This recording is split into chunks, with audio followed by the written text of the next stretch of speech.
বিদায় লিজেন্ড, বিদায় কান্না বাজা চোখের বিদায়। সেই 2016 সালে ফ্রান্সকে হারিয়ে ইউরো জিতেছিলেন ক্রিস্টিয়ানো রোনালদো CS7। আজ 2024 সালে সেই ফ্রান্সের বিপক্ষে পেনাল্টিতে হেরে গেছে তার দল। না, আজকে তিনি আর পেনাল্টি মিস করেন নাই, গুলো করেছেন, কিন্তু তার সতীর্থরা তাকে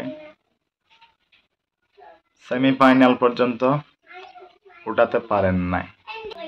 93 মিনিটের সময় একটা দারুণ সুযোগ পাইছিলেন রোনালদো, শুধু পাটা ঠিকভাবে লাগালেই গোল, কিন্তু না, এখন আর হলো না। বয়সটা হয়ে গেছে 39, হয়তো বয়সের একটা ছাপ থাকতে পারে। ফ্রান্স আর পর্তুগালের খেলাটা দেখলে মানে কি, দেখতে দেখতে বিরক্তি বিরক্তি বিরক্তি। আমি 80 মিনিট পর্যন্ত দেখছিলাম, সত্যি বলতে 80 মিনিটের পর আমি আর খেলা দেখি নাই। শরীরে অনেক খারাপ লাগতেছিল, ঘুম আসতেছিল, খেলা দেখেও বিরক্তি লাগতেছিল, কোনো গোল নাই, এমন কোনো ভালো চান্স ক্রিয়েট নাই কোনো দলের।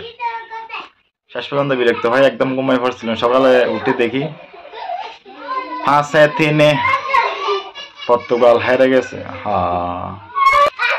যাক, শুভকামনা রোনালদো, তুমি যেখানে থাকো ভালো থাকো। অবসরের জন্য শুভ কামনা জানাচ্ছি।